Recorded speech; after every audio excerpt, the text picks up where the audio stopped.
I'm Heidi, And I'm Byron. and we are sailing Schmidt. Still traveling down the chain of Caribbean islands, we left Puerto Rico from Salinas, a town on the southeast coast, and we headed for St. Croix, the northeastern coastal city of Christiansted. St. Croix is one of three main islands in the U.S. Virgin Islands, the other two being St. Thomas and St. John. If you've sailed in the Caribbean, you are most likely familiar with the book Passages South by Bruce Van Sant.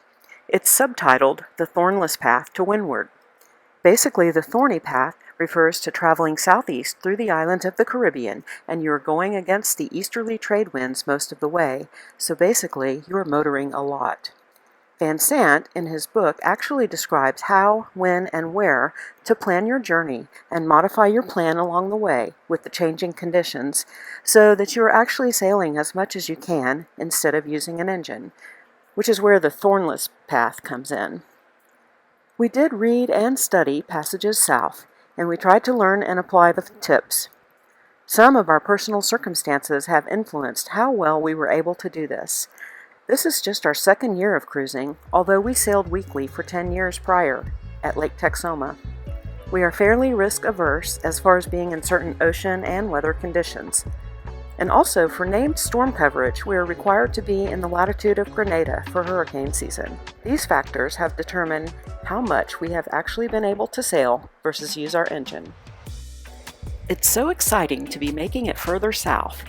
Maybe we didn't imagine we would really make it this far, although we had the hope and desire to do so.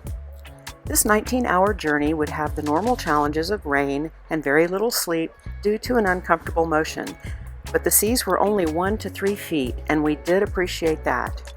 We had planned for an arrival of 6 a.m., which would be in daylight. However, we were coming into the anchorage at 4:30 a.m., so we backtracked a bit to wait for the first light for anchoring. The best part of this journey was that we absolutely did not have any problems with our engine due to the bad fuel we had gotten way back in the Turks and Caicos. Finally, we had cycled through all of that.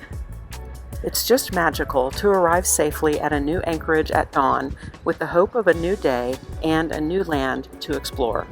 We could already tell that chickens would be involved as we heard roosters crowing as we anchored.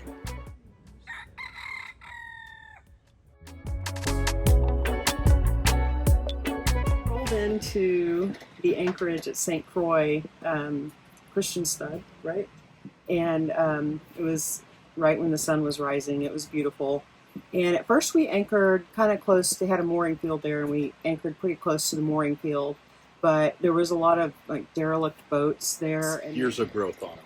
Yeah, they had a beard, one of those mossy beard things. A lot of them had that.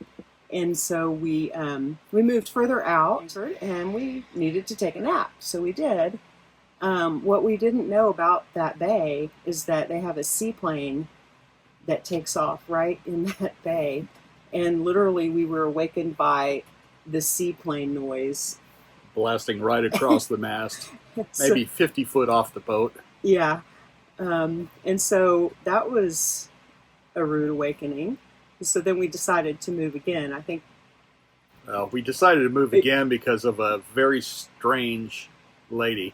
a very loud and commanding lady dinghied over to our boat, and With her 2 daughters. 2 young daughters, and then gave us a lecture on how if we were too close to the seaplane area, they would purposefully buzz our boat. Meanwhile, dropping F-bombs everywhere. In front of the 2 8 and 10-year-old kids. Yeah.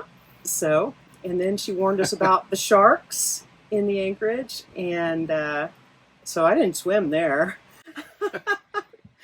But anyway, that was interesting. So we moved again. We did. Basically, but we were pretty happy with where we ended up anchoring.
Our island exploration proved this to be a very American island.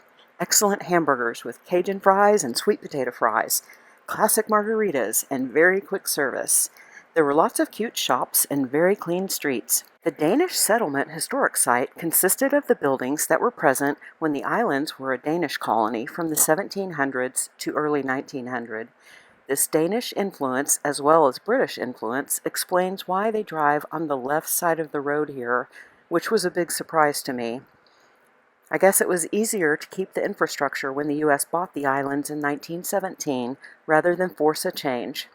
But it's interesting that most of the cars are imported from the U.S., so the steering wheel is on the left side of the car. Good luck with that. The next morning, our main goal was doing our laundry. We dinghied to the marina dock in Gallows Bay, where you can park for $5 a day. There's also a ferry landing here where you can get the ferry to St. Thomas. All the locals told us that everyone gets seasick riding the ferry, so the seaplane is really preferred, but it costs about $200 round trip. Yeah, so in Gallows Bay, they had a chandlery, and we just happened to stop in there.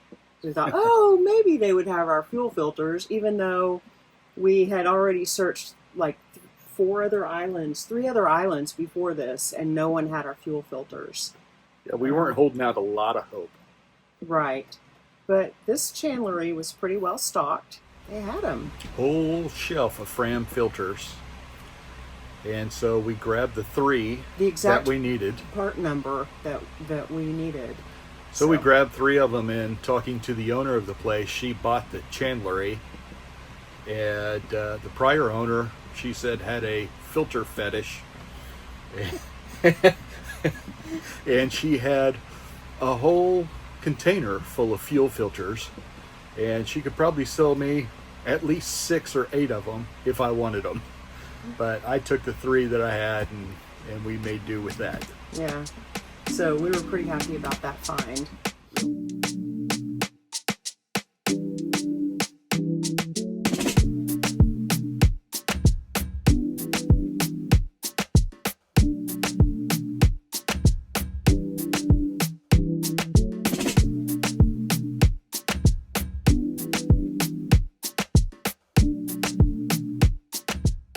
This was one of the nicest places we have done laundry time.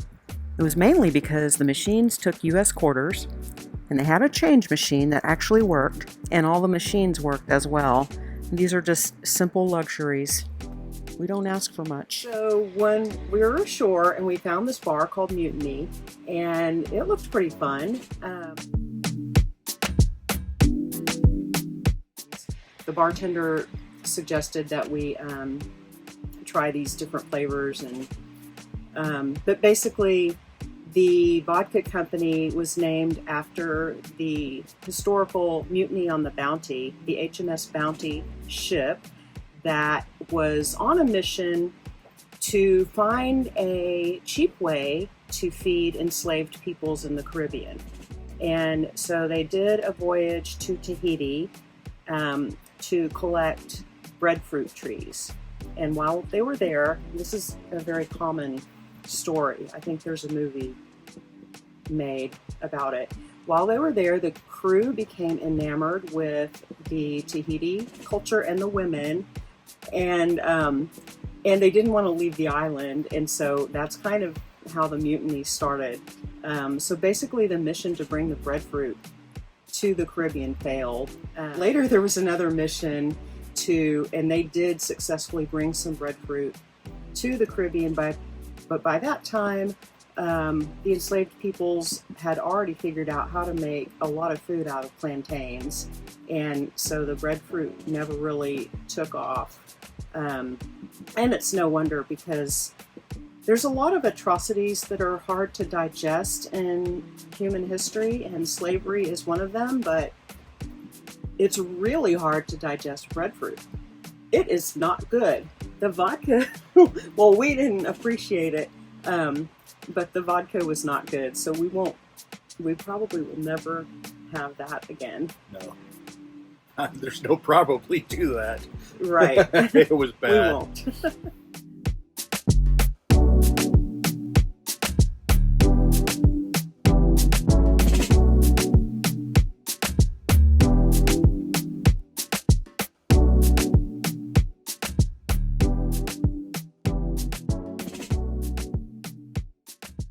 We had a weather window to go to Martinique, so we celebrated our last night at Christiansted's best restaurant, the 1756 Grotto.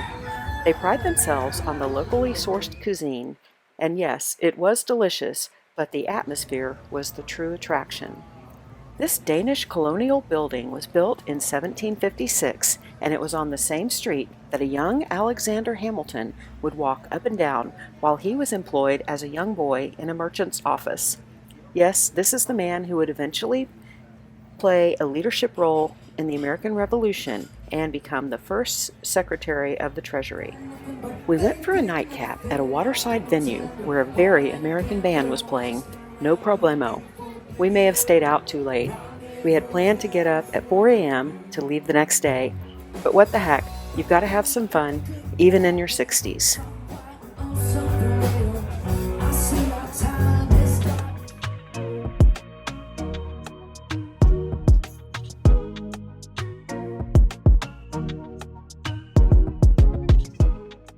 As we went down the coast, we saw the remainder of St. Croix from a distance. We also went past Buck Island, which is the home of a 19,000-acre reef national monument. We did not stay long enough here to get approval to anchor. This is a 100% return to snorkel. We also saw this huge dish. It had to be something special. We found out it was one of 10 radio telescopes in the U.S. that are part of the Very Long Baseline Array system. This system was built between 1986 and 1993 at a cost of $85 million and requires $10 million each year to operate. It's used for astronomical research on things such as black holes, mapping the universe, as well as monitoring tectonic plate movement on our planet and tracking near-Earth asteroids, all of which I know nothing about. Overall, our view of St. Croix was that it was very American, at least Christiansted was. If we come back to this island, we would probably want to visit Frederiksted just to compare. It should take about 58 hours to get to Martinique, which is one of our longer passages. Join us in our next episode to see what we find there.